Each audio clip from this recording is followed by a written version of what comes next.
Welcome to Born on the Bayou Sports, a Houston sports show made for Houstonians by Houstonians. Join Tim Costello and Scott Barzilla every week as they break down the latest in Houston Astros, Rockets, and Texans news. Tim's a former minor league broadcaster, and Scott has written 2 books on the Baseball Hall of Fame. Yeah, if Javier could get it figured out, it would make things a lot easier because he was that guy everybody was counting on this year to be a Cy Young candidate, take that big step forward and help anchor this rotation with Fromber. Since he's come to Houston, you can look at the development of guys like Carlos Correa defensively, Jeremy Pena defensively. I mean, you can Alex Bregman's, certainly I think a better than average third baseman. And now you're putting teams in 3rd and 8, 3rd and 7, 3rd and 9. Now here comes Will Anderson. Pin back your ears, let's go. So if you're Bayou born and bred, or just like spending time in the H, sit down, relax, and stay Houston strong.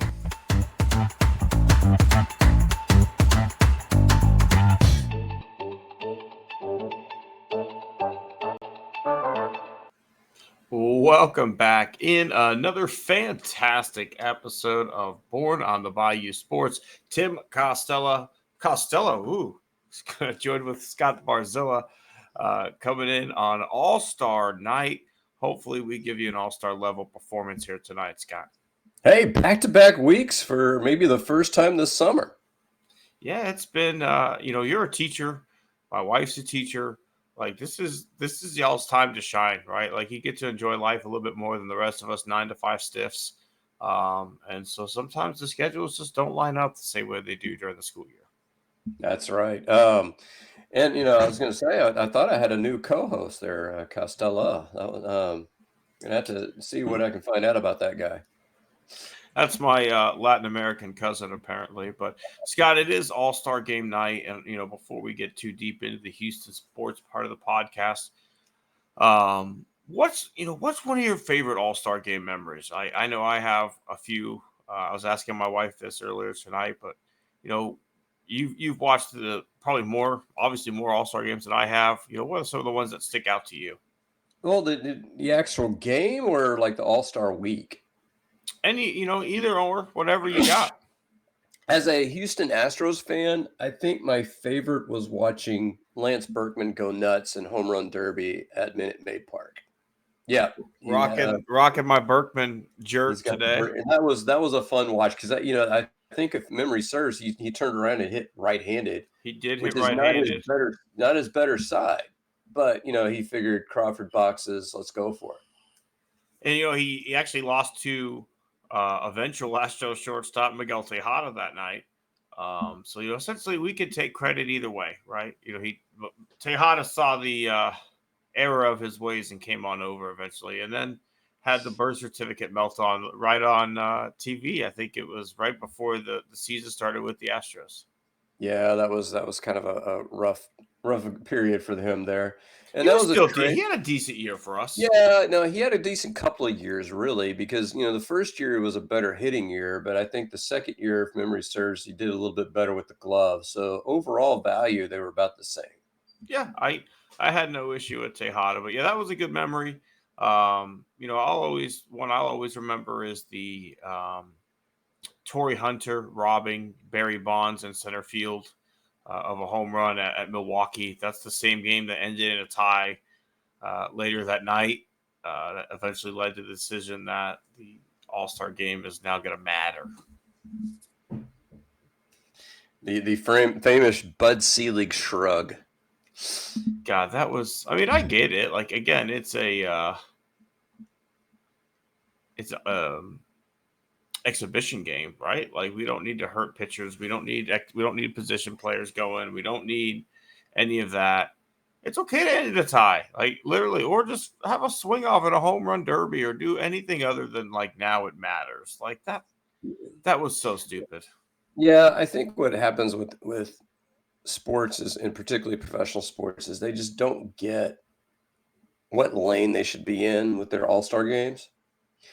And so they want to sit there and jack with it. They want to make changes. And it's like, you just got to realize that, it is what it is.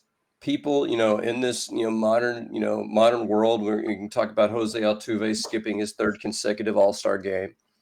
Guys don't want to, risk getting hurt. Now, for me, baseball is a natural advantage over the other two major sports because you're less likely to get hurt in a game, I think. Absolutely. I think the Pro Bowl. basketball. I think basketball and baseball, number one, those are both mid-season, right? So like guys are Yeah. in mid-season shape versus with the Pro Bowl. If you didn't make the playoffs, you've been off for 3-4 weeks at that point, right? So now you got to get back into football mode. But like we're not going hard. Like football's the worst one for it. Like you just get away from having an actual game. Basketball, like you can have it. Like they talk about in the Dream Team documentary, right? Like how good those pickup games were before they went and played in the '92 Olympics. Like you can have competitive All-Star games because that's what those pickup games were, right? Like they were All-Stars going at each other in a game. Like that can happen. It's just these guys don't want to do that because they think they're going to risk injury. I think baseball's history, for the most part, dictates more effort in it simply because like these all-star teams would barnstorm after the season, go around the United States and play these type of games against I can't remember the bearded like religious team that existed, but there's a Mormon team, there's like a Sons of Israel team and stuff like that, but you would have more history of the game that way. So I feel like maybe that lends baseball to just be a better version of it as well. I think the problem is that Bud Selig, ironically, the move that he might be most heralded for is the move that probably killed the game. And that is when you went to interleague play. The mystique that the All-Star game had over the other two major sports is that American League teams never played National League teams. Right. And so you had this, where our league's better, no, your league's better.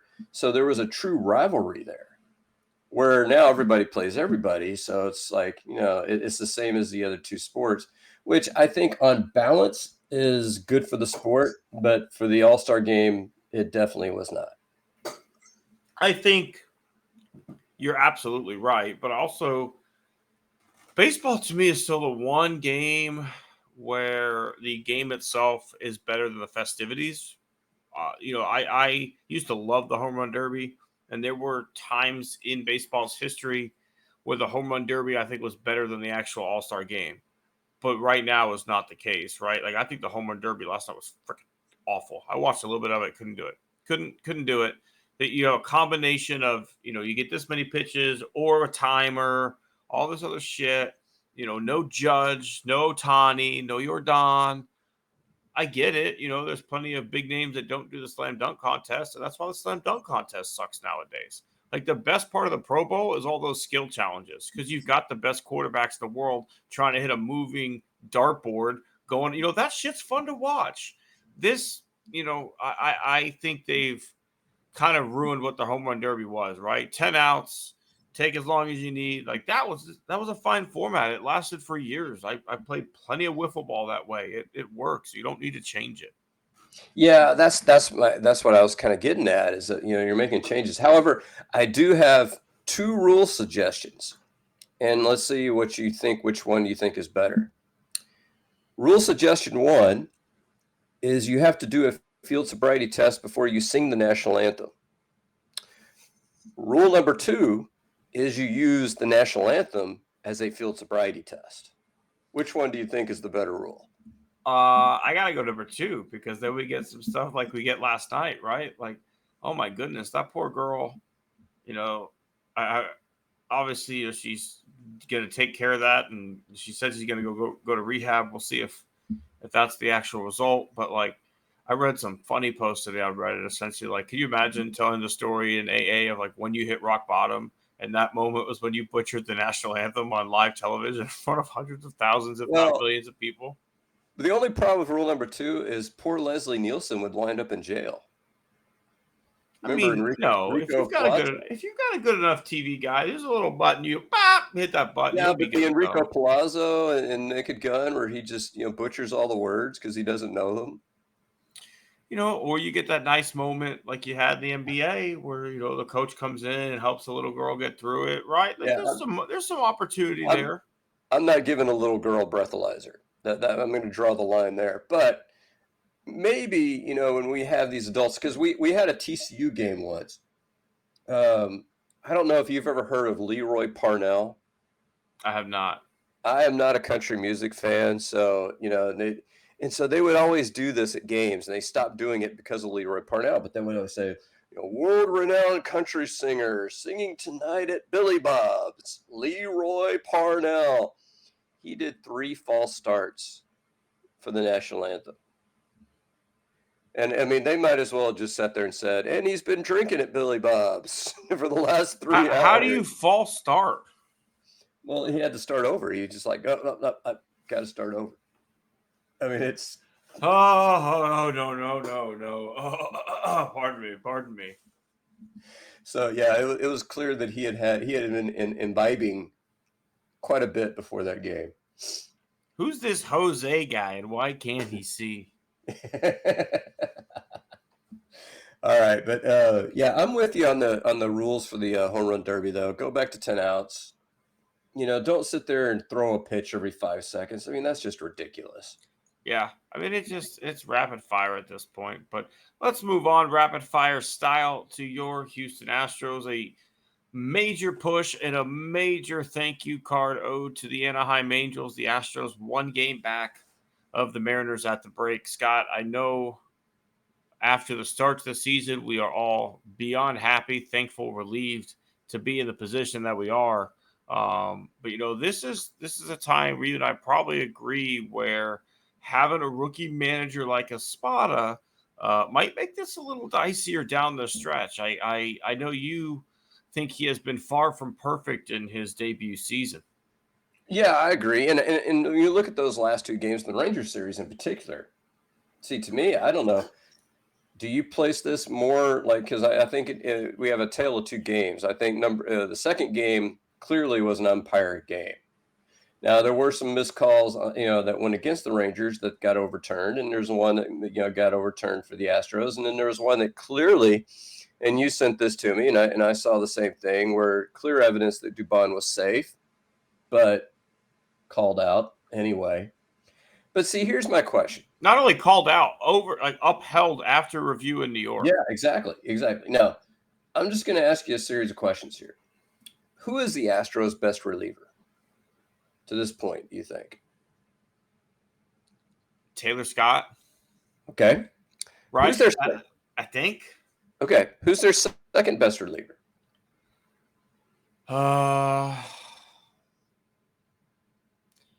Probably right now in this moment or on the year as we look at everything. In the moment. Ryan Presley. He's on a run. Okay. Who is your third best reliever? Probably Hader. Okay. Your fourth best reliever? Seth Martinez. No, I think you can slide Abreu in there. He just lets stupid runs in all the time. To let 2 out, walk, hit, run. Okay, who's your fifth best reliever? So probably whatever, Seth Martinez. Yeah. Okay, so I think you know where I'm going with this. You're in the 8th inning of a game where you're trailing 2-1, and you're putting in your Rafael Montero. You're putting in your 6th best reliever. Is he even the 6th best reliever in this? I don't know. This guy King who came up has looked pretty good. There's some guys at AAA I think have had some wonderful appearances this year who are probably better than Montero. Yeah, I mean, and even Dubin over the last had some he had some good moments there. So okay, I think he'd already pitched in the game, but out of the guys available. And here's the funny thing: your big 3 relievers. I mean, we were told before before the season even started, it was going to be Hader, Presley, and Abreu. None of them pitched on Saturday. None of them. You have 4 off days after Sunday's game. So when you listen to Espada's comments after, we need everybody to give us some outs, and we build up a lot of innings for some of those guys. Come on. I mean, this isn't, Jimmy 1M Williams saying that, relievers should be able to pitch every day. I mean, I think we know how foolish that sounds. But I mean, come on, you're going up against a break. You had just lost a tough game that you probably should have won, and the umpires not screwed it up, and you needed to win 2 out of 3. I mean, could you imagine going into the break being tied for the division lead? Yeah. What are we doing? That series is there for the taking, right? I think the pitching, for the most part, was pretty good, other than Montero. But I mean, realistically, I don't understand why the Astros were willing to cut ties with Abreu, but not Montero, right? Like, this guy has a 4.84 ERA this year, which is higher than his career average of a 4.72. He's less, he's negative 0.1 WAR. He, only has, his whip is 1.38, so nearly 1.4 at this point. Like, the guy just fucking attracts traffic, right? Like, he is Hector Neris without the ability to get out of trouble, right? Like, Hector Neris, like, puts guys on, you're like, oh no, Hector, and then Hector wiggles out of trouble, right? But like, Montero, like, gets 2 outs, and you're like, okay, maybe Montero looks pretty good tonight. And then, like, next thing you know, the fucking wheels come off, and here we go again. It's like, what in the hell are we doing? It's like, so I want to pitch around Corey Seager to pitch to Josh Smith, who had the only offensive play of any significance when he hit the home run earlier in the game. So I'm going to pitch around Seager to pitch to that? What are we doing? Yeah, I mean, obviously, part of that goes to the game planning of the catching staff and the pitching staff and the pitching coaches who have those game plans of, hey, we're not going to let Corey Seager beat us at all. But also, I guarantee you that there's a game plan on how to go after Smith, and Montero didn't execute. I would guarantee it.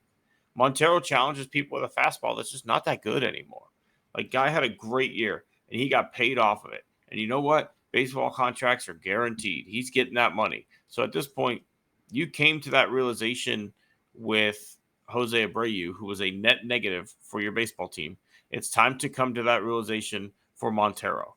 Throw him in a trade package to a shitty team, get a better reliever in here, agree to cover a large portion of his salary, and just fucking move on from it. Or just DFA him.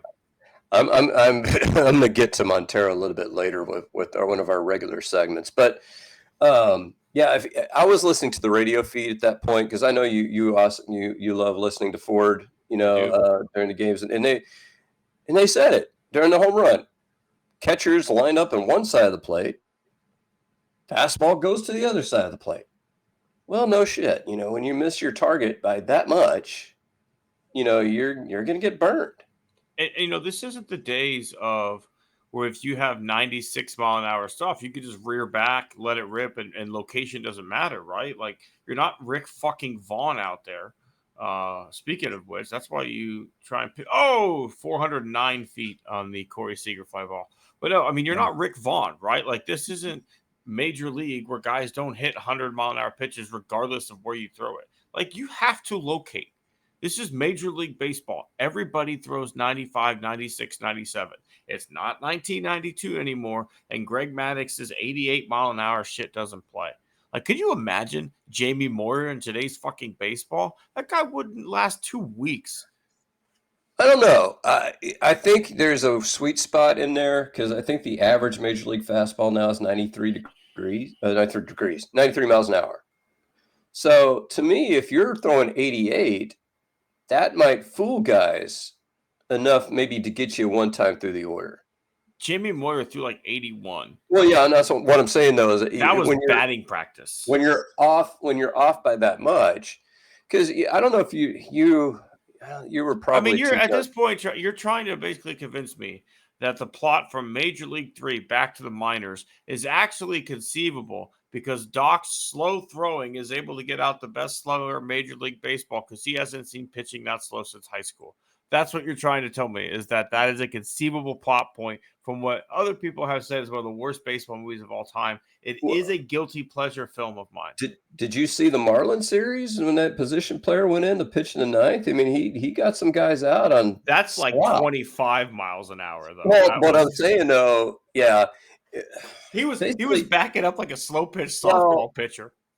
So basically, I don't know if you were old enough to remember. Do you remember a Doug Jones? Yeah, absolutely. I mean, Doug Jones, I don't know if he threw 80, but he was a closer, and he closed in Cleveland before he came to the Astros. And so the key is it's one time through the order. I think you can make it with stuff like that. But you see this with great, the great pitchers like Verlander and guys like that, is they have a different game plan rounds 2 and rounds 3 through the order. Right. They set you up for the second at bat in the first at bat. They show you a look and then run a counter off that look the second time through. So the key is Maddox. I think Maddox would still be fine because Maddox had so many other secondary offerings and he could put the ball anywhere he wanted to.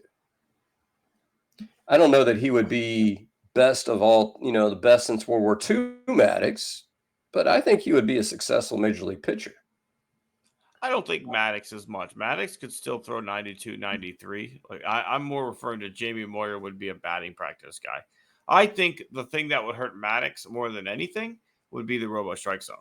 Maddox got so much love from umpires in the National League. I mean, Maddox got 6 inches off the plate. He's throwing a 2-seamer that's coming backdoor that literally never touches anywhere near the plate, and guys are getting rung up off of that. So I think for more than anything, a robo strike zone would have hurt Greg Maddox more than a change of velocity.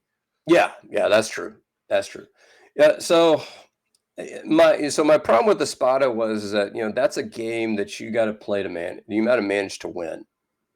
There are games in the dog days of July and August when you've got 7 games in 7 days. I get it. Abreu's pitched 2 days in a row, Presley's pitched 2 days in a row, or Hader's pitched 2 days in a row, and you just sit there and go like, you know what? Not available tonight. Get it. I get it. These are guys that you need to have them healthy over the course of full season. But when all of them have had a day off and are about to have 4 days off, you throw the best you got. That's what you do. And they had a day off before this series started, in between the road and the home series starting. They had, as you said, 4 days off after this. This is a game that you have to go win. You had a long win streak, a 14-game win streak coming into the 2 games that you lost. I think you got more than you expected from all of your starters, and at the end of the day, you come out with 1 win. That's frustrating. That's absolutely frustrating. But, coming out of the All-Star break, you have to think Kyle Tucker's back in this lineup here pretty soon. Hope to get Verlander back. With that, maybe that's where you could start to see a move on from Montero, right? Like, I wouldn't mind, a guy like Bloss staying up, and maybe he can come in and give you a good inning because he looked decent. Or if you want to set it back down, I get it. But like, there are now going to hopefully be some extra arms that you can work with that are not Rafael Montero. He just did you see the guy that finished that one Marlins blowout 2 innings? I mean, he just threw pure gas and they couldn't touch him. And then they sent him back down. I think it was King, right? No, it wasn't King. It was some other guy. King's looked good, and he got sent right back down. It was another guy I'd never heard of. And he's just in there just throwing heat. And they couldn't touch it. Now, that's the Marlins. The Marlins, are, more or less a AAA team at this point. But great landing spot for Rafael Montero. All right. I'd like to get this guy. I mean, I know it'll probably never happen. It's in division. This dude from Oakland, Miller, man, he would be Mason Miller. Yeah, Mason Miller would be a wonderful attraction. All right, so I know we proposed. Okay, is it time? Playing a game. I think it's time. Let's explain the rules of the game, Scott. All right. Because for those who don't remember, in the late 70s and then even through the 90s, there's the dating game. You Love had Connect. Love Connect. You had Chuck a single Willery. a Yeah, Chuck single Willery. lady or a single bachelor, either behind a wall, and they would ask a selection of questions, and bachelor number one would answer, bachelor number two would answer, bachelor number three would answer, and then sight unseen, they would go out on a date with every person they chose. So Scott will be playing the part of the The bachelors, Bachelorette. bachelorettes behind, and I will be the person asking the questions and deciding who I want to trade for. Okay, so here are the rules. The rules for Tim and for all of our listeners, viewers who are watching right now. I only went with teams that are currently below 500, and I purposefully did not pick star players or star, so because those guys kind of stand out whenever you start answering questions. Now, there's only one question Tim is barred from asking, and that is, what team do I play for? Because that's probably going to give it away. But other than that, the floor is yours. We're going to start with hitters, I think. Are you gonna introduce yourself at all? I can do. Yeah, there's got to be. They would always stand up and say, I'm a Taurus. I like long walks on the beach. Things of that nature. All right. So I'm bachelorette number one. And this is hitters or pitchers? I'm sorry. Hitters. Okay. I do like long walks on the beach. My favorite thing though is I want playing time. I want you to play me. I'm 30 years old. Hail in the California area, but I'm looking to relocate. Okay. Okay, so bachelor number two. Well, I also hail from the California area. Man, my team sucks. I need to get off this team. I can probably play, maybe a few different positions, but I'm mainly known for my hitting. I like to hit. Bachelor number three, I actually came up as a second baseman. Played a little bit of third base, but now you can find me in the outfield. My team, we had some expectations this year, but things have kind of sucked. So maybe this is a chance for me to relocate. And bachelor number four, I've bounced around a lot. Some teams, I've had some good years, some down years. This year, things that seem to be going well, and my team is going to suck for probably the next half decade. So, maybe I could go to a contender. That sounds good to me. Okay. Bachelorette number three. You mentioned you can play second base. You play third base. I'm looking for someone for the long term. I don't want just a one night stand. Are you signed past this season? Yes, in fact, let's see. I will be a free agent after the 2026 season. Okay. I gotta start. This is a little serious. I gotta make some notes here. Okay.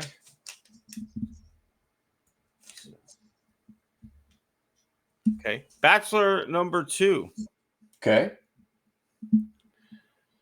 I am looking for someone who has patience. I am quick to anger and I need a patient hitter. Are you someone who draws a lot of walks? I am, and I would point out that I have the highest OPS of any of the bachelors here. Okay. Bachelorette number one. I love to make connections with people. I'm not looking for someone who goes up there and strikes out a lot. Are you someone with a high strikeout rate? No, not particularly. If there's a downside to me, it might be that I don't have off the charts power, but I don't strike out a ton. Back to Bachelorette number one. I'm a guy who likes flexibility both in and out of the diamond. Are you willing to play multiple positions? I have played every outfield position.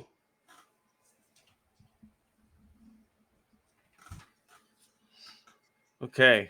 And Bachelorette number 4. Okay.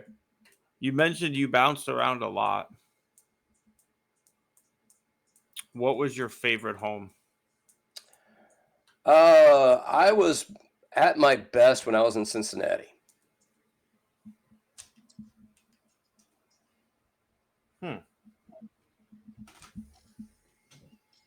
Okay.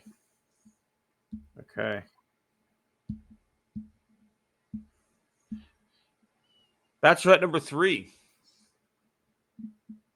I need a powerful woman in my life or powerful bachelorette in my life. What is your highest home run season? Oh, I don't keep good tabs of my numbers. I'm not that kind of guy or gal. So let me look that up for you. I don't want to steer you in the wrong way. I want to be honest. So let's see. Oh, come on. So my best home run season was 25.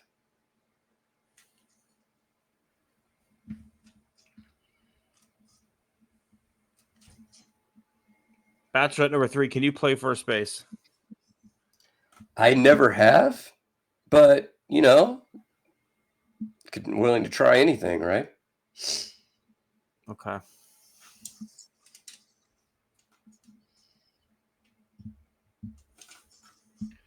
Now, do I just pick who I want? So let's do this. Number 1, pick which bachelor you want, and number 2, let's see how many of you can identify.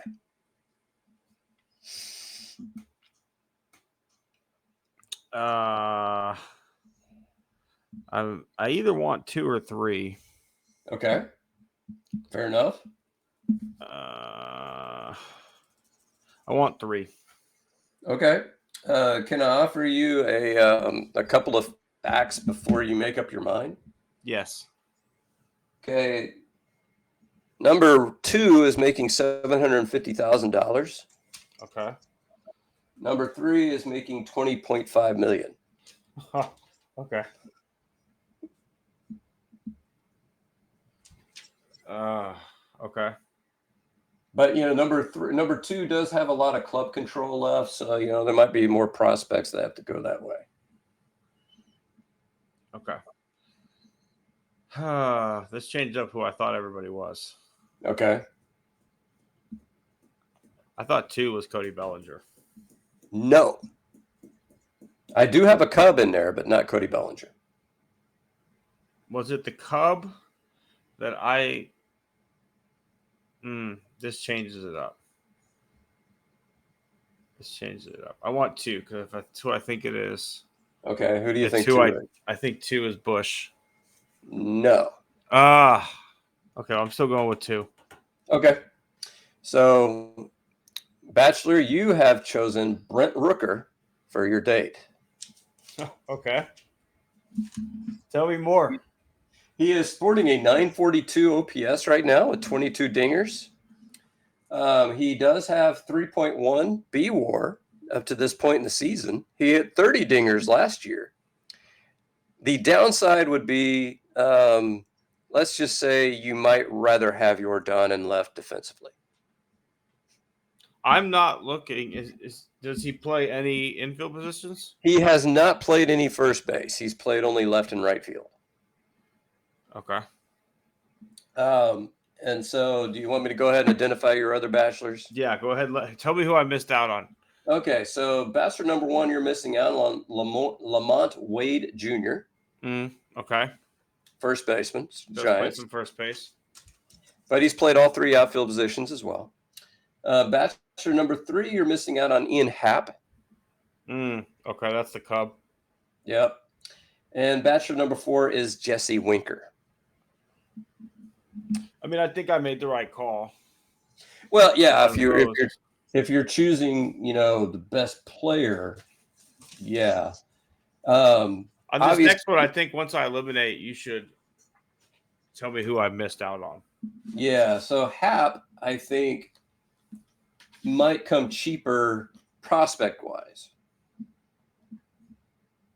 My only thought was I was looking possibly at someone who could play. Again, my ideal candidate from the Cubs is Bush. He plays first and third. I don't think they're dealing him. They suck so bad. Why not? But we'll see. All right. Switching over to the pitcher side. All righty. Let's see. Bachelorette number 1. I've bounced around a little bit. I had most of my success in the National League, but now I am in the American League and, feeling kind of frisky this year. Bachelor number 2. I'm having a surprisingly good year for an absolutely shitty team. And I would love to get out of town because, this is a stupid organization that doesn't know how to handle me. Bachelor number 3. Bounced around for a bit. I had a cancer scare earlier in my career. Bounced back from that. And, nobody's going to mistake me for a Cy Young candidate, but, I think I could give you some innings. And Bachelor number 4, I'm definitely an innings eater.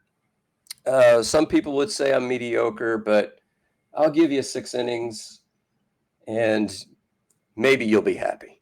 Can you say 4 one more time? I'm sorry. I'm definitely an innings eater. I'm on the average side.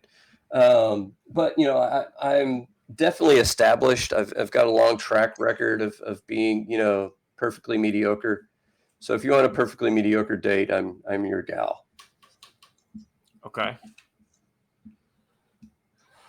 Bachelorette number 4. Okay. I'm looking for someone to start my night off right. I already can finish it pretty well. Are you someone I can rely to start games? Yes, I have been remarkably injury-free for most of my career. Okay. Bachelorette number 3. Yes. Are you Australian? No. Don't think so. I'm going to look that up. Can't remember where I was born. Okay. I don't want to steer you wrong.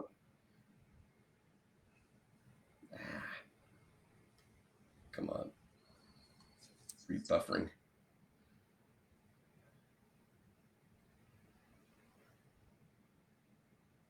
There we go. Hold on.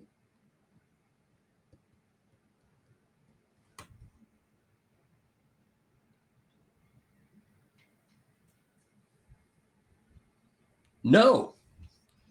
Okay, so it's not who I thought it was. In fact, I'm a native Texan. Okay. Native Texan. Interesting. Okay. Bachelorette number 1, are you a starter or a reliever? Oh, these are all starters. All starting pitchers. Oh, okay. Yeah. Okay. Bachelorette number 1. Have you ever had to live in a hot environment before? Oh, I played most of my ball in the Midwest, so I don't know. Do you consider that to be hot? No. Okay, then no. Okay.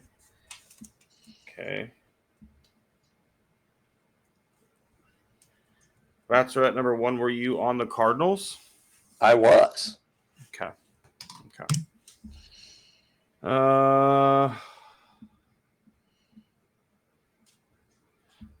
Bachelor at number 2.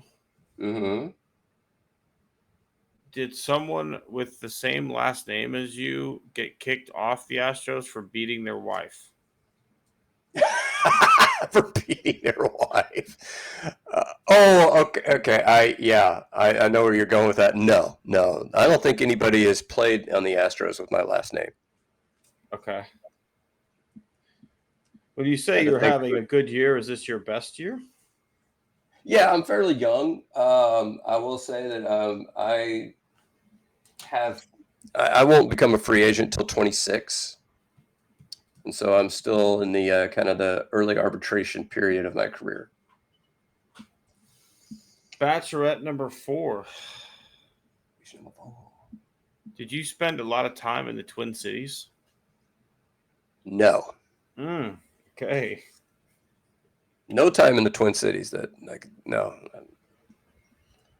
Unless I was playing there as a visiting pitcher. I gotta be honest, I am not doing well on this. Well, remember, you want to pick somebody, so I know. Bachelorette number 2. Sure. You mentioned you're signed long term. Well, not signed long term. I'm in the free agency phase. Okay, you're pre-arb. I think my first year of arbitration will be next year, I think. Bachelorette number 2. Are you bougie? Bougie. Are you expensive? No, I'm not. I mean, not with my free agency money, no. Okay.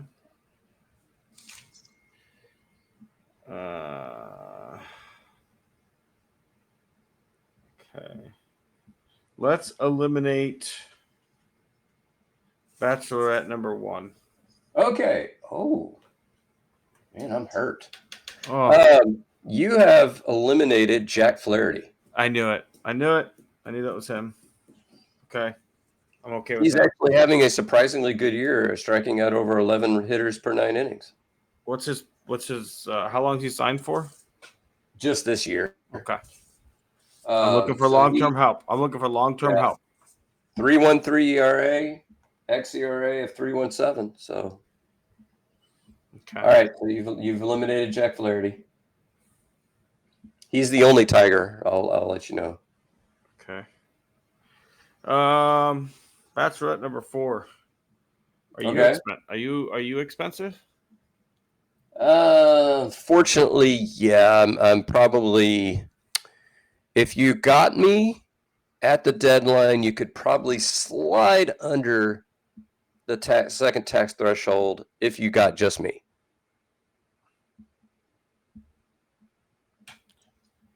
Are you someone I'd want in a package deal? Depending on who else is on my team that you want. Definitely. And I will not be a free agent until 2026. So you get me for 2025 as well. Okay. Bachelorette number 3. After your cancer return, have you ever been an all-star? Oh, okay. I'm on the right page. Let's see. Hold on a second.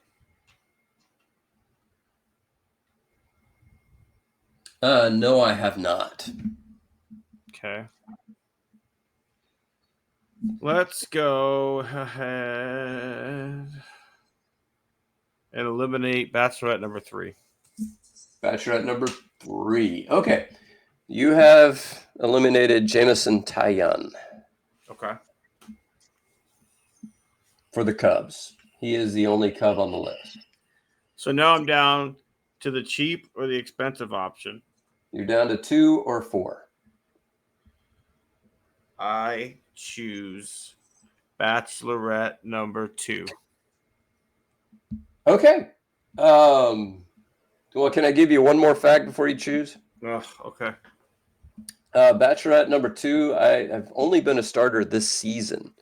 So I've never thrown this many innings at the big league level, and I'm at 111. So there's a possibility I might get shut down for the end of the season. But you do have experience in the bullpen? I do have experience in the bullpen, yes. Yeah, I still want to stay with that. Okay. Who have you denied? So Bachelor number 4, you denied Chris Bassett. Okay, I was wrong on that too. I was terrible at guessing who that was. Okay. And you chose Eric Fetty. Who? Eric Fetty. Okay. Tell me about my date. So he is with the White Sox. While everybody else is hot to trot to get the lefty. Let's see, in this year he's got 111 innings. He's got a 2.99 ERA so far in the year. And his xERA is 3.57. He will be a free agent after the 2025 season. 31 years old, though, a little older. Yeah, a little on the older side. He's kind of bounced around a little bit, but so You know what? I'm okay with my picks. I think I got the best hitter, and I got a starter who can be in the bullpen, which is what we need down the stretch and into the playoffs, and a guy who's got control next year. I'm happy with it. I got yeah, good dates. the only things you get, I think, it's a little peel behind the curtain. You said, like, can I get twofers? Like, if you wanted to go Jamison Taillon and Ian Happ, say, or if you wanted to go to Toronto and go Chris Bassett and maybe like Well, I thought it was Gossman. yeah, I didn't do Gossman because I figured Gossman would kind of tilt, would be too easy to pick out. That was good. Good job, Scott. The only problem with if you don't go Vlad Guerrero, can I interest you in a George Springer reunion? Absolutely. So I would take George Springer in a heartbeat because I think he would be the exact type of third to fourth outfielder this team needs. You could stop playing Dubon in left field. You can play George Springer in left field. You can play Dubon at first base. You can then shift this team drastically. And Springer has been turning it on here lately. Yeah, and what I would suggest is, I could suggest a framework around two things in that deal. I could put in Bassett, get you your arm, and you can, if you're Crane and you're willing to do this, you can blow a hole in your budget because that would be a combined about nearly $40 million between the two of them. But you could get by with giving the Blue Jays hardly anything because you're doing them a favor by cutting their payroll for them so they could re-sign guys like Bo Bichette and Vlad Guerrero. Or you could say, you guys are going to have to chip in like $20 million, and maybe we'll give you a couple of better prospects.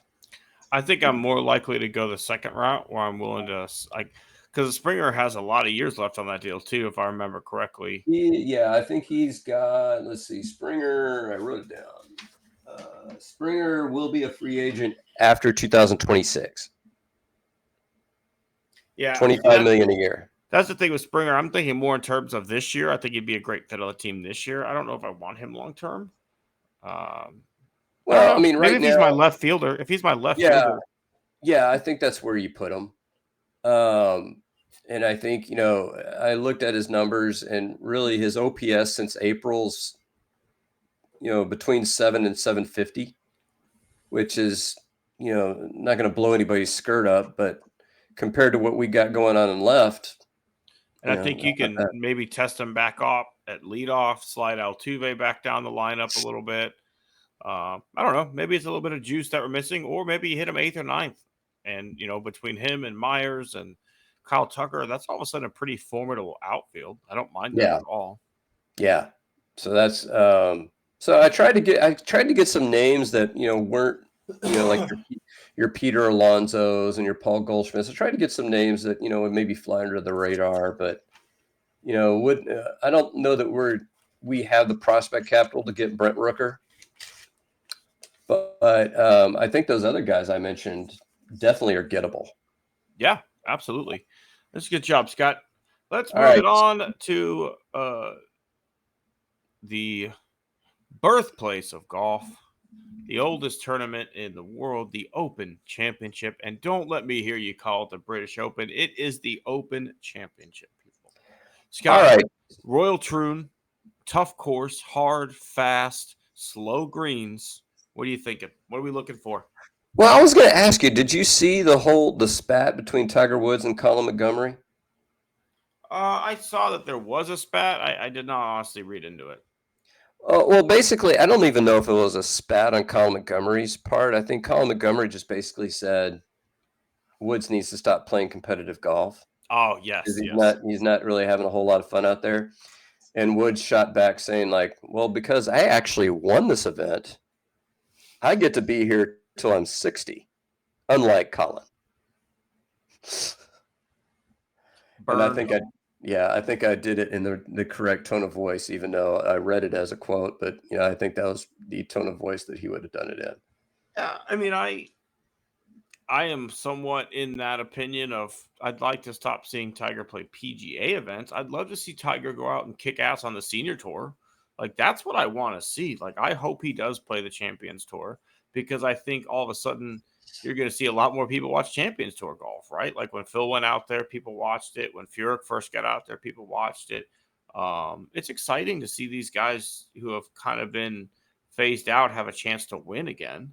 So yeah, I do like that, but he's right. Tiger won majors that allow exemptions for quite a long time. The Masters is a lifetime exemption. We're going to see that motherfucker there for as long as he wants to be there. As you said, the Open Championship, he gets to play till he's 60. So, you know what? Colin Montgomery, who never won a major, suck it. Yeah. So I absolutely link style golf is my favorite style of golf. You and I have mentioned on, I don't know this show in specifically, but certainly on the last iteration of the show that Mad Creek, Yep. probably both our favorite golf course, In you Houston, at know, least. in Houston that we've played. And except for that one tree on the entire golf course, which I seem to hit like half the time. Um, I mean, I love creativity. I love, sitting there, okay, I'm not going to hit the standard flop shot. I'm going to hit a bump and run, right through here. I'm going to hit a knockdown shot underneath the wind. I love that creativity. And so there are guys out there that I think, normally, we look at the Europeans as having a natural advantage because they play this style of golf more often. So, I mean, I am personally rooting for Rory because that was just rough at the U.S. Open. Seeing that go down the way it was. So, I mean, we'll have to see. Yeah, I think Rory always has a shot at this type of event. He played fantastic golf minus the last 4 or 5 holes at Pinehurst. I really like Colin Morikawa here at this golf course. I mentioned it is a course that's playing hard and fast. I think his ability to strike his irons could be a big advantage for him. You don't have to hit as much driver off the tee. You don't have to be necessarily the longest hitter off the tee when the wind is blowing. If you can hit, you know, the Tiger Woods stinger shot, you're going to get it out there. And you're such a good iron player, you could take advantage of the course that way. So I think Morikawa is one to watch. Obviously everybody's going to say Scotty. But we'll see. The wind out there is one of the main defenses of this course. You've got the dangerous pot bunkers that are just staggered all over the place. I'm excited for it. The only thing I don't like is the time at which it comes on. Right, you got to wake up butt ass early to be able to enjoy the golf live. But you're right. We're both big fans of links golf. It's my favorite way to play. I love playing when the wind gets blowing. Um, I really think it's going to be a guy who hits the irons well simply because you're going to have to flight the ball, right? Like you're going to have to be able to hit your irons through multiple different windows, right? If hit it low, hit it high, take advantage of a crosswind, work it into things. And to me, I look for guys who are good ball strikers. Victor Hovland has been near the top of the leaderboard. I feel like a lot of the recent majors. I think he's a guy, a European, played at Oklahoma State, could definitely come in and make some noise here in Scotland. Yeah, I agree. And I was going to ask you because you mentioned slow greens. So, for you personally, because I know both of us have kind of had putting challenges, we'll just say, are you a fast green guy or a slow green guy? I like that. I hate fast greens, honestly. Like I struggle with them. I get in my head. Like I don't like it slow, but like medium-ish, right? Like I Well, yeah, like right. Yeah. but fast greens, I get in my head and I just like I feel like Um, I just pound everything by the hole. I just, I played one of the worst rounds of my life this weekend on my brother's country club, and his greens are fast, and they weren't even as fast as they normally are. And I'm literally taking weights out of my putter, trying all these other things to just get out of my head, and I just can't. So I'm not a guy that handles fast greens exceptionally well. I remember playing an exclusive country club with one of my second cousins in Dallas, and I can't remember the name of the club. They had bent grass greens, and I remember the first. I mean, this is back when I was actually good at golf. Playing a par five, I hit my third shot to about 8 feet, got a 7. I mean, because the putt was downhill and it was just no stopping it. And so yeah, there's been we used to. I don't know if you ever played a course called the Falls. It's in it was in New Elm, which is kind of out by Sealy, out that area going out west. I putted the ball in a bunker. I mean, that's how bad it was. Yeah, fast greens, it gets rough. It does. All right, let's move it on to someone who we hope can guide us the way that shepherds guide their flock. Reed Shepherd has been electric to start the summer league so far, looking every bit the part of a top 5 NBA pick. He was brought in because the Rockets lack shooting. He has shown he can shoot it. Other NBA stars are noticing. Trae Young has pointed it out. All of a sudden, Scott, a pick that maybe you and I weren't ecstatic for or like super pumped for. I have a lot more excitement right now for this guy going into the season than I did even on draft night.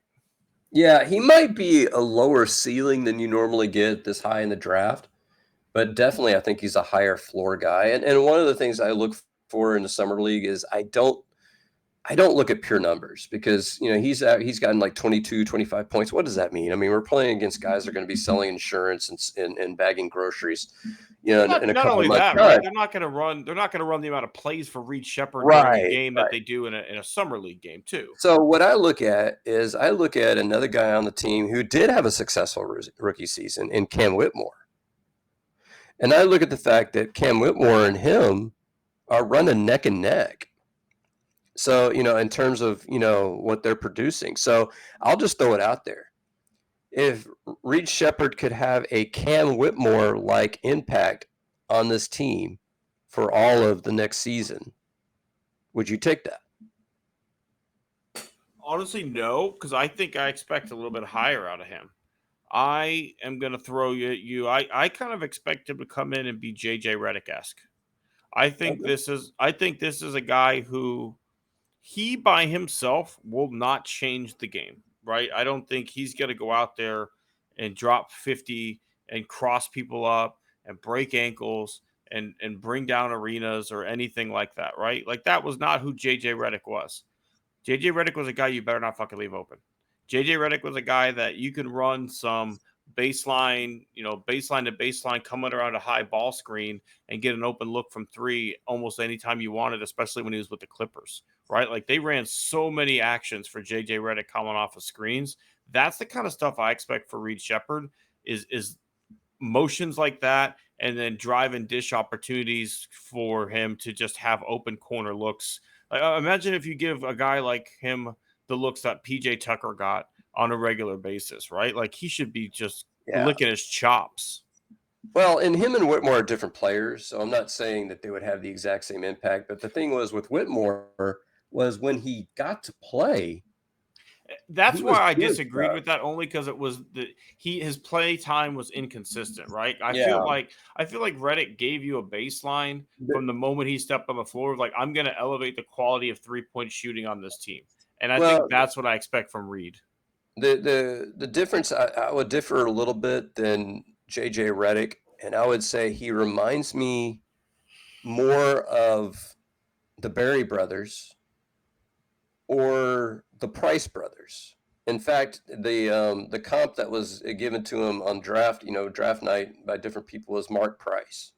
I don't know if you're old enough to remember Mark Price I at mean, all. yeah, I know Jordan hit a shot in front of him, right? Like I know he was a Cav, like, but I mean, not really a guy I watched play a lot of basketball. But basically, the difference is between them, all of the Berries and the Prices and Reddick, was that they could create for their teammates as well.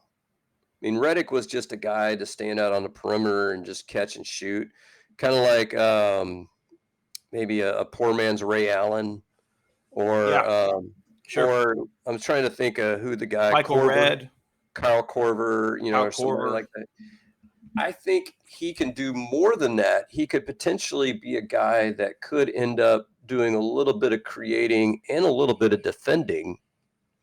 Because in one of those games he had 5 steals and like 3 or 4 blocks. Now he's not going to block shots in the NBA, but if he's a guy that can, be a pest. Maybe even a shorter Klay Thompson, right? Like Klay can create when Yeah. Seth's not on the floor. He's a very good defender one-on-one in his prime, and again, a lights out shooter.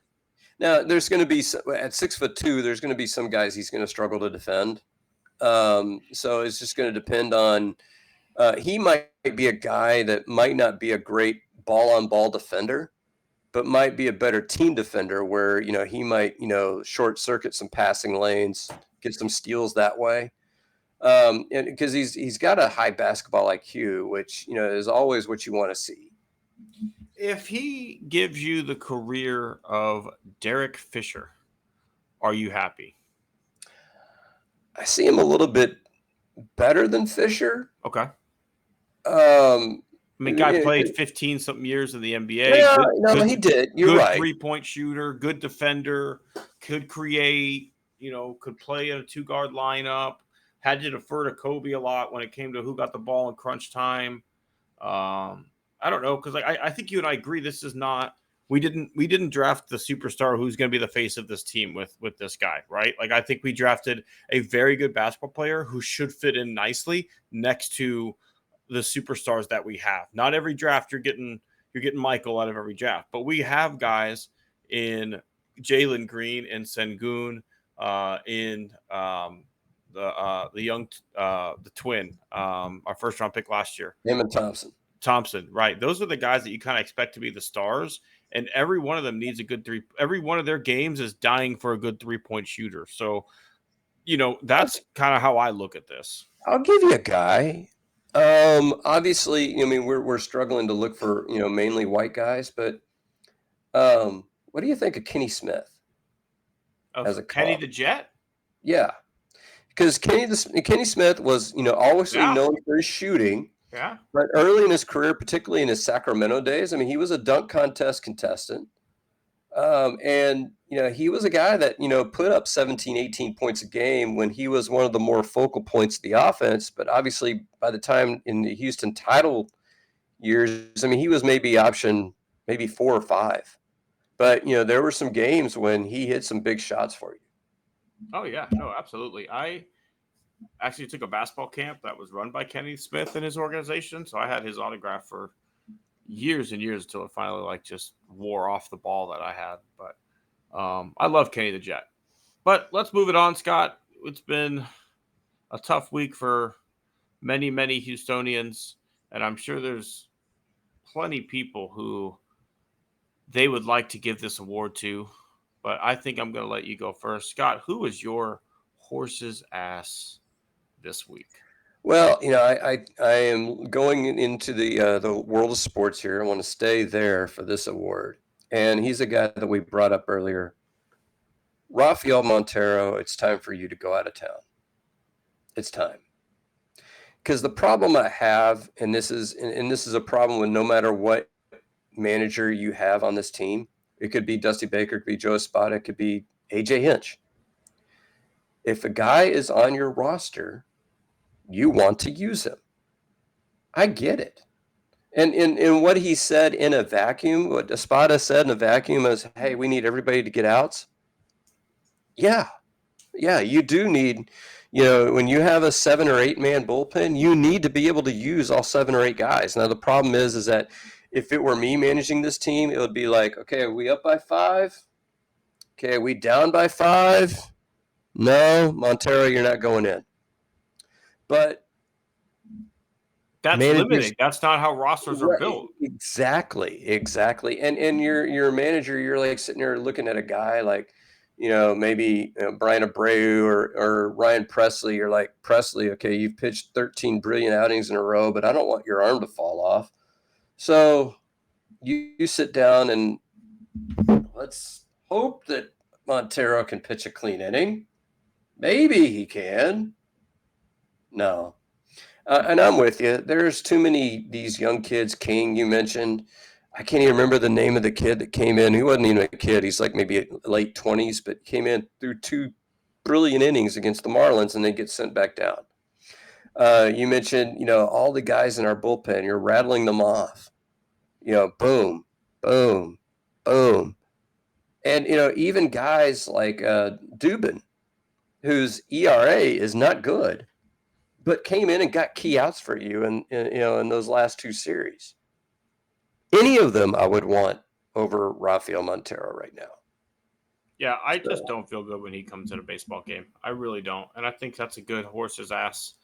And I totally agree. And I said it earlier, we realized that Abreu was a black hole, both offensively and defensively, and getting him off the team was a weight off everyone's shoulder, and the team all of a sudden starts performing better. Well, what if we could do the same thing for the bullpen? What if we got rid of the guy who most of the time that you brought him in, bad things happen, and replace him with a guy where bad things don't happen when you bring him in? I think that's just called doing your job if you're the general manager of a baseball team. So definitely agree with you there, Scott. I'm going to take a different path with my horse's ass this week. This is the first time this gentleman has won this award on our podcast, but he's a multiple winner of the Scumbag of the Week award. I'm going to go to everybody's favorite handy-capable governor, Greg Abbott, investigating himself for the failures of the grid, standing up and saying that this is unacceptable. I will be investigating into what happened, is the most asinine thing I've ever seen. The cherry on top is that he's doing it in a fucking furniture store. Of all the places that you could have had this meeting, just show a little, error of, we got this, don't worry about it. No, you go to Gallery Furniture and you take a fucking meeting around a kitchen table, dining room set for sale in the fucking showroom. Like, at no point does this man exude confidence to anybody. And then to stand up and say that we will be investigating this, then, like, hey man, you're suspect number 1 on why everything went to shit, because you went out of town to fucking Korea the day that you knew that this thing was going to hit. So I feel like that kind of acting performance has to get an award. This is the one that it gets, Scott. He is my horse's ass this week for pulling a police investigation on it. All right, we're going to investigate ourselves. Guarantee you he's going to find no wrongdoing. It was just bureaucratic mistakes. Or it's going to be like Lena Hidalgo's fault. They're going to find a way to blame her. I'm guessing that, when you said stood up and said that the pun was fully intended. Honestly, no, I didn't. That's just a happy accident. The guy I'm going to mention here is, I'm going to say this, and for anybody that's listening on this show, if you're a lineman, God bless you. You are doing God's work, and you guys, I have no issue with you guys. But did you see the photo op with the Centerpoint CEO? Yeah. Fuck that guy. Well, but did you see what was in the background on the wall? I didn't know. So the thermostat for the room. Oh, that's right. It was like 71 degrees. Everything was on. 70 degrees. Well, here's the funny thing. Now, obviously, he's got power in his office. Good for you. But you're telling every Houstonian, set your thermostat to 76 degrees so that the grid doesn't fail. Wouldn't it be nice if you maybe set a good example and set your office thermostat to 76? I don't know, just throwing it out there. I don't understand. It's, you and I had, we'll talk about this in our scumbag. The word cognitive dissonance will come into this big time, right? But like, to just be slapped with evidence after evidence after evidence after evidence that this man is a horse's ass, and yet, like, nothing happens. Nothing happens. And here we are. Like a fucking Cat 1 did this. This was a Cat 1 hurricane. Harvey would like, oh my God, I can't think what would happen if a Cat 2, Cat 3 hits Galveston, because it will. It absolutely will. We're at the beginning of fucking hurricane season. This shit ain't even over. And you're already in this. We're early. We're Yeah, early. that's what I'm saying. And a Cat 1 did this. Like, I understand it is an act of nature, but you live in an area that gets hurricanes. So you should build your infrastructure in a way that is at least like able to quickly get rebuilt, or, is able to sustain at least Cat 1 levels of wind. Nah, fuck no. But you know what? We're going to investigate it, and we're going to spend some of that FEMA money probably on the investigation to figure out what happened. All right. Tim, do you I'm going to let you lead off with your hat tip of the week. Who are you tipping your cap to? Well, first of all, Scott, I have to run our hat tip. I have to run your graphic. Come on, well, man. so Production value. We do have, so I'll throw in a little interlude here while Tim has that down. We do have people in our lives who are doing good work and that we've seen do good things. So we're going to, take a chance to shout out those people, because I hate just overwhelmingly relentless negativity. Let's have some positivity in our life. Absolutely, Scott. Absolutely. Last week we tipped our cap to those linemen who are out there and fighting through it. And, I hate to be that guy again, but, I want to extend another, additional hat tip, whatever. They're fighting through some stuff. Again, we have no, I don't care that you work for Centerpoint. I hate the company. You personally are out there risking your life doing God's work. Great job. Thank you very much. I am going to hat tip, though, just all the helpers, right? I still get chills when I think about that Cajun Navy coming into town in 2017 for Hurricane Harvey. And I'm still a part of a lot of Facebook groups in Clear Lake and different areas. And the people who reach out and are able to help their neighbors with food, with getting stuff dug out, with a place to, sit in some air conditioning, charge your phone, things of that nature. I tip my cap to all those people, right? Because I think it was Mr. Rogers, right, who said, like, at any time of tragedy, look for the people helping, because there will be. So really, for the most part, I am tipping my cap to Houstonians for being overall, for the most part, great stewards of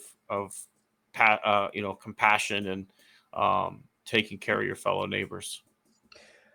Yeah, I'm going to tip my cap. I'm going to along the same lines, but to somebody specific. So we have, good friends. My wife worked with him for a long time before he changed jobs, and so he and his son, they came over. They started working on that patch of fence, but we decided to hire their son. His name is Xander Lee, and he came over and he cleared our backyard.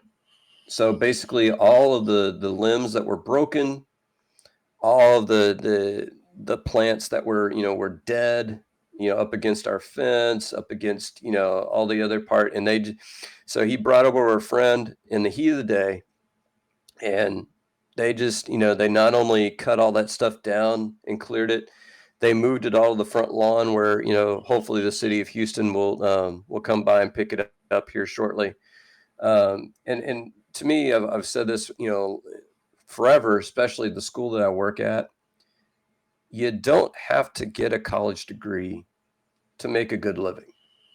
There are other paths to making good money.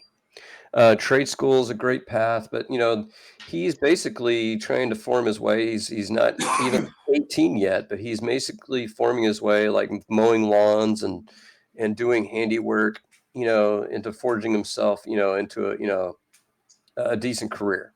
So I wanted to give him a shout out. So, he's, like I said, he's helping out with our fence. I know he's built some other fences. He cleared out, brought over chainsaws, cleared out all this brush. So anybody's Hey, looking. hey, for our listeners in Houston, Scott, that maybe haven't gotten to get all that debris out yet, let's get this guy hopefully a customer to how they find him. Absolutely. Xander Lee is his name. Unfortunately, I don't have his telephone number. But if you know me and his dad, his name is Kerry Lee, you can hopefully get in touch with him. But yeah, and just I'll point out the city of Houston, if you call 311, you can get information on just about anything. And so like we called up 311, and a heavy tree removal service is going to come and pick up all of our crap, because trash isn't going to do that. I mean, we've got it stacked like 10 feet tall in our front lawn, and I'm sure the neighborhood association is going to throw a shit fit, here, about the next day or so. So, there are city services out there. There are people that are willing to help. So just kind of reach out. Yeah, and I recommend for those who don't know what your city offers, look into it, because I live in a city that offers free tool services, right? If there's something you're trying to do around the house and you don't have that tool, they will loan it to you for free, right? And that is a benefit of living in the Colony, Texas. So some of these cities do some really cool things. Take advantage of it. You're paying your taxes to live there. Look into it and see what's available to you. All right. So is it that time, Tim? It is that time, Scott. These people have offended us, and it's time to be recognized as scumbags of the week. Scott, you tend to write blog posts or Substack posts that are reactionary to significant events in culture, news, United States history, whatever, right? When something of note happens, you tend to process it through, writing, right? That's the way that you tend to go about it. And part of that process is you put that out there on your Substack, you share those posts on your social media. As my, co-host on my podcast, I sometimes feel the need to be the white knight riding into the comments to slay the MAGA dragons that tend to vastly disagree with you on your posts. And man, you and I had a conversation this week. Again, the term cognitive dissonance came up as you put together a pretty central view of everything. Man, those people are fucking crazy. And I told them ahead of time that they would be talked about here. So it's not like we're doing something we shouldn't have. I literally right there said, hey, you're going to be on our Scumbag of the Week segment. So, Scott, let's start naming names, man. All right. So I call them as a group Earth 2 residents, because there are two Earths. There's Earth 1.0, where science and facts live. And then there's Earth 2, where they don't seem to live. Now, my personal favorite is a guy that I used to teach with. His name is Johnny Parker. And so when we were having this discussion, now to give you a little bit of background for the, and I said this on my Substack today, I'm not writing about politics for a while, because my, some people get angry. I tend to get depressed, and I don't want to live life depressed. And so I'm going to leave that aside for a bit. But basically what I was saying that here is why some people, and I see them on Facebook, think that the whole assassination attempt of Donald Trump is bullshit, because of basically how he reacted, where I'm going to pump my fist for a photo op. I'm going to sit there and say, wait a minute, I need to get my shoes. You shooting at me? I say, fuck my shoes. Well, the Secret Service is carrying you out of there so fast. You get in the car and go, I don't have my shoes. Get me the fuck out of there. I'll get my shoes later. But, and so in having this discussion, I had a friend I graduated high school with, who I think has been a scumbag on this program or the last one. I can't remember. Bobby Balchus. He leads off by saying, like, you're comparing them to the Nazis, which I mentioned the Reichstag fire as one of the famous false flags in history that some people wanted to compare it to.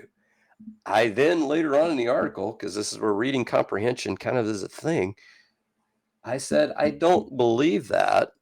I think it was an actual shooter looking at all the evidence, but there are some nagging questions that we have. And so he just says, oh, fuck you, and and fuck off, and goodbye. It's like, okay, Bobby, whatever.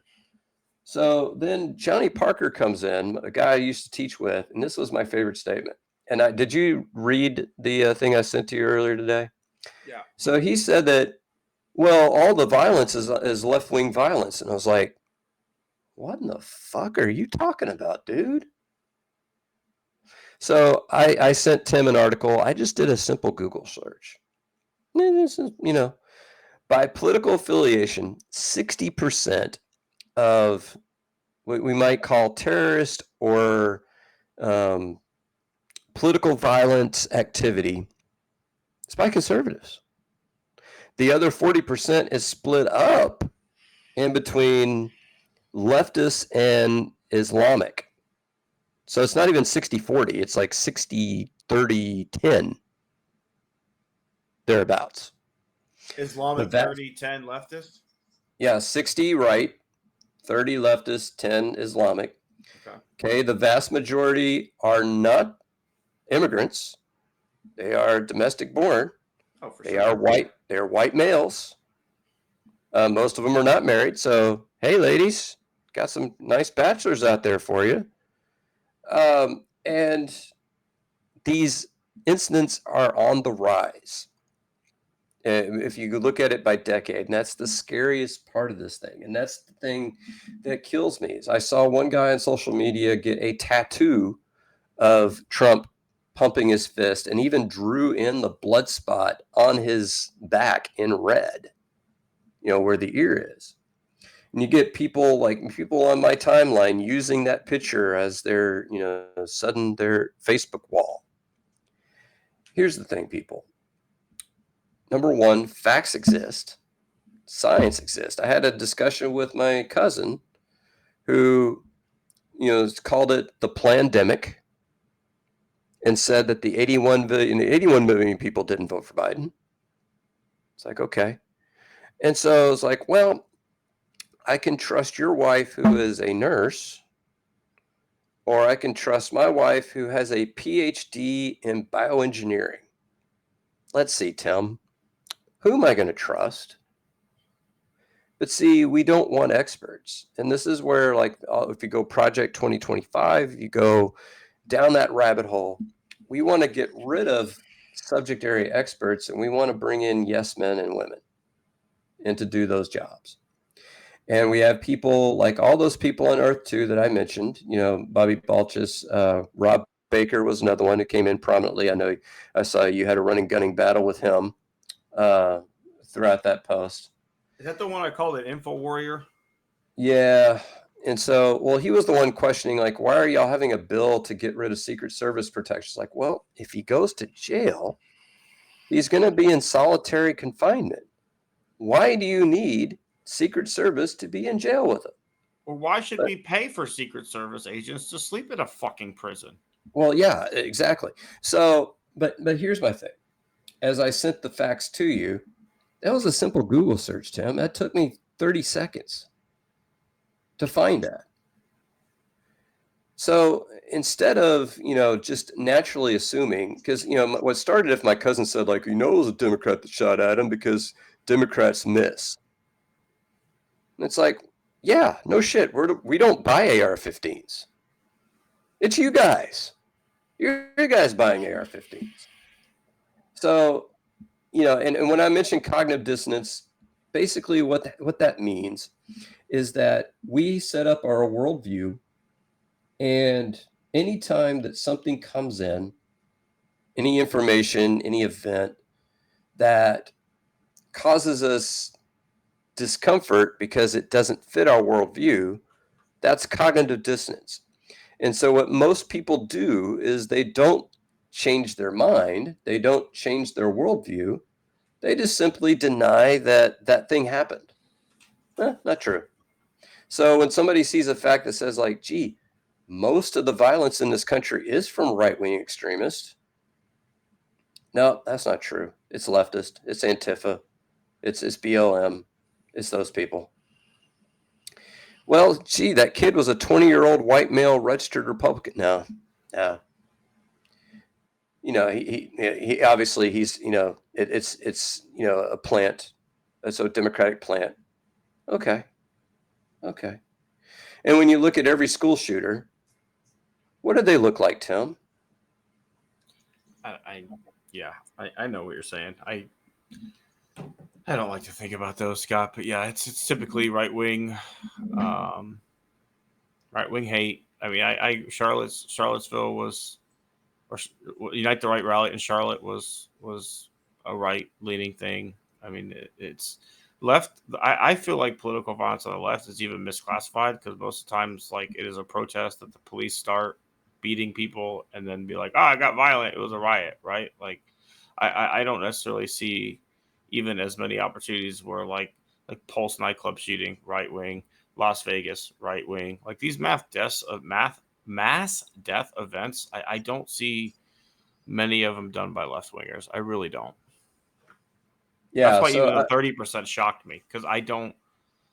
I mean, I just these guys live in a false reality, man. Like I will always have your back in the Facebook comments, but like at some point, like I don't understand why these people read your article. Like if they it's like they want to get triggered. They absolutely want to get pissed off so they can say like whatever they want to say disparagingly about you. It's like if they hate what you write this much, either A, don't read it, B, stop following you, right? Like that's why I chirp in because it's just like the stupidity of it. Like if you have a problem with every article that this guy posts, why are you reading it? Why are you friends with him? Like, why are you continuing to inundate yourself with this bullshit? Like, you know who I don't follow on people on Twitter? People that fucking piss me off. Like, if you constantly post right-wing MAGA extremist bullshit, I unfollow you. If you were someone who was, thank God our savior didn't get shot on Facebook, if your post was anything like that, I unfollowed you. Anyone who said this picture right here won Trump the election, I fucking unfollowed you because that's how I run my social media. I don't want to see that shit. Well, I know where to go to find the talkings of the right wing. I was going to give you an opportunity. I was going to give you an opportunity because one of the things when you had that you had a more of a conversation with Rob Baker than I did because I graduated with Rob and in person he's a perfectly nice guy, just right wing. But I know at the end he kind of threw in, I'm going to pray for you, and you need to basically calm down and all that shit. So I'm going to tee it up for you here, Tim. And what do you think of those people? Yeah, man, that's the worst one of the bunch too, right? When you're like, it's basically like Satan coming to me and being like, "I got you. I'm gonna pray for you," right? Like this person who has espouses terrible, god awful beliefs, like anti-immigrant, anti everything that Christianity stands for, then says, "I'm gonna pray for you."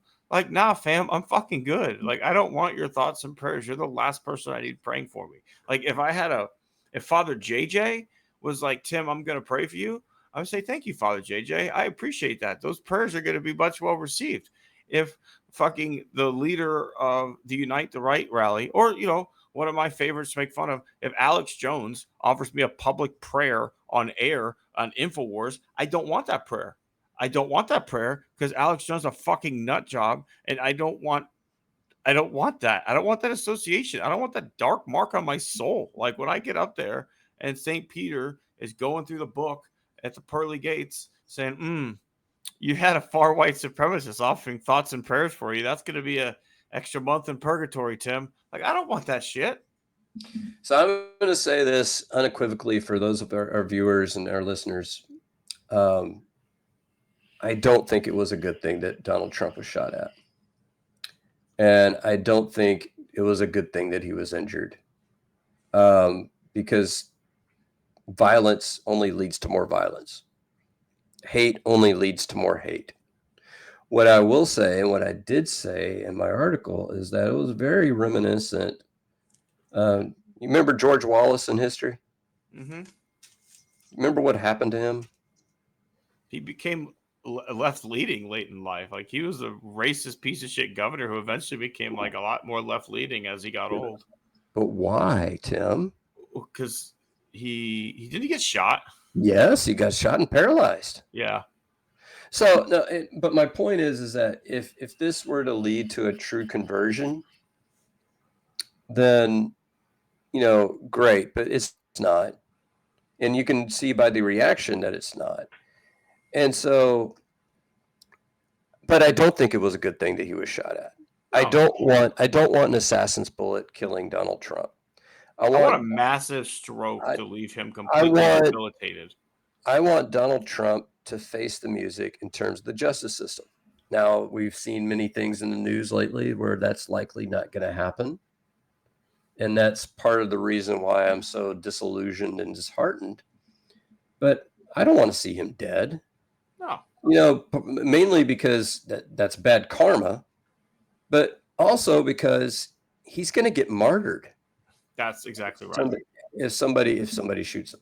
So the best thing that could happen to Trump is what happened to Tony Soprano's mother in season 1 is when she has like the massive stroke and literally is left like debilitated and can't speak or can't, do anything and just has to sit there and see life happen and be unable to react to any of it.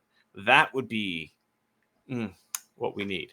It's not what we're going to get because you never get what you get. You can't always get what you want, but that would be what is really needed is just like massive fucking stroke. Massive. But you know what, Tim? You can't always get what you want, but if you try sometimes, you just might find you get what you need. That is true. And we're going to keep trying. And we're going to keep trying next week and the week after that. As Scott said previous episode, we are back on our regular once a week track. We appreciate everybody who joined us this week as it's a little bit longer episode with our trading game edition. But we will probably continue that again next week. But Scott, real quick, tell everybody where to find that Substack.